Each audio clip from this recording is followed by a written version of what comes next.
Oke, Assalamualaikum warahmatullahi taala wabarakatuh. Saya Dr. Faniandi Irma, spesialis patologi klinik, konsultan dari Departemen Patologi Klinik. Hari ini kita akan belajar tentang profil besi ya. Jadi profil besi ini kenapa kita presentasikan karena anemia hipokromikrositer itu diagnosa bandingnya adalah anemia defisiensi besi. Nah, ketika kita temui anemia hipokromikrositer dengan RDW yang tadi di atas 14,5, maka kita bisa meminta kepada laboratorium untuk memeriksa profil besi ya. Oke, profil besi itu ada beberapa ya. Nah, yang pertama, yang terutama adalah serum iron ya. Jadi serum besi kalau kita bahasa Indonesianya. Fungsinya adalah mengukur jumlah besi yang bersirkulasi dalam darah yang terikat pada protein transferin ya. Jadi besi ini harus berikatan sama transferin. Nah, itulah yang diukur oleh pemeriksa oleh alat, makanya kita disebut dengan serum iron ya. Nah, nilai normalnya ini juga berbeda ya di antara laboratorium, tapi berkisar antara 60 sampai 170 mikrogram per desiliter. Nah, ini kalau satuannya kalau beda ya pasti beda juga nilainya. Jadi tergantung juga dari satuan yang dipakai ya.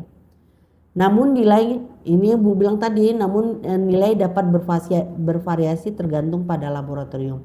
Nah, interpretasinya gimana kalau rendah? Menunjukkan dia anemia defisiensi besi ya, infeksi kronis atau penyakit inflamasi kronis. Nah, ini yang seperti Ibu bilang tadi ya. Jadi infeksi kronis pun serum besi bisa menurun, bukan hanya defisiensi besi. Nah, kalau tinggi bagaimana? Kalau tinggi bisa terjadi hemokromatosis ya. Ini bisa kita dapatkan serum iron yang meningkat. Terus apalagi hemolisis. Eritrosit yang hemolisis apabila kita periksa serum ironnya akan terjadi peningkatan atau penggunaan suplemen besi yang berlebihan. Nah, ini ya banyak orang yang suka makan zat besi yang berlebihan ya, pakai suplemen itu. Jadi semakin banyak dia makan, mitosnya itu semakin kuat, padahal sebenarnya tidak boleh ya. Harus kita lihat dulu berapa serum iron kita.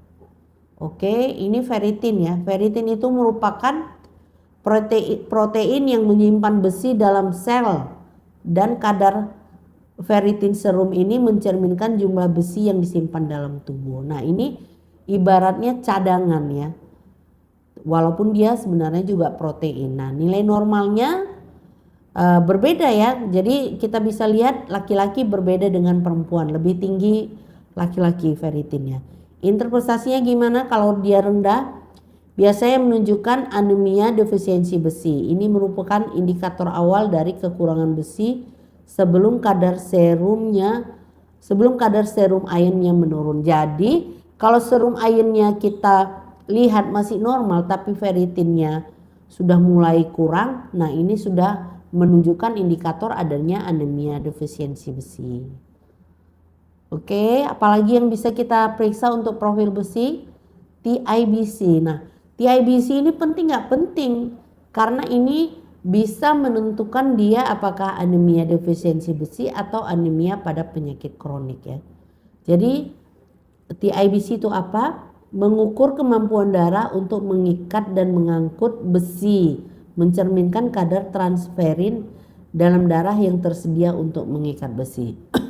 Nilai normalnya 240 sampai 400.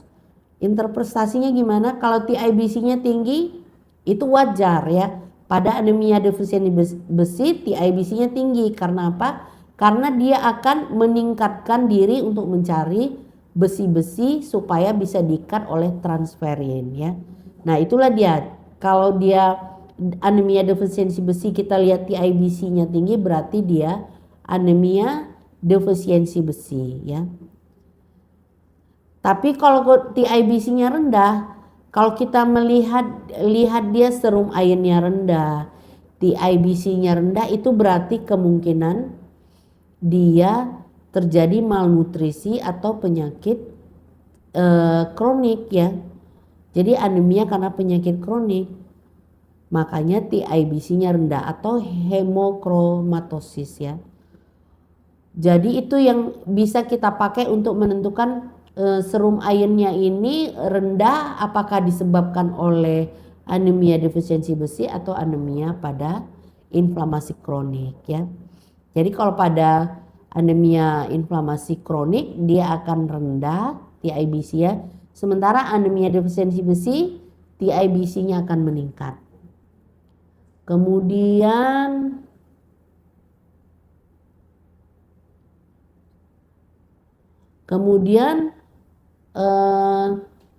transferin saturasi atau saturasi transferin. Fungsinya yaitu menghitung persentase transferin yang terikat dengan besi. Besi saturasi ini diperoleh dengan membagi serum iron dengan TIBC dan mengkalikannya dengan 100 ya. Nilai normalnya 20-50%. Jadi kalau dia rendah menunjukkan anemia defisiensi besi, kalau tinggi dia menunjukkan kelebihan besi seperti pada hemochromatosis ya. Nah ini transferin saturasi ini juga bisa kita periksa atau bisa kita kalikan saja ya. Tadi seperti Ibu bilang bahwasanya serum iron serum iron dibagi TIBC dan dikalikan 100. Kemudian ada lagi yang bisa diperiksa yaitu soluble transferin receptor ya. Jadi fungsinya adalah tes yang lebih spesifik untuk mendeteksi anemia defisiensi besi. Terutama pada kondisi yang sulit dibedakan seperti anemia penyakit kronik.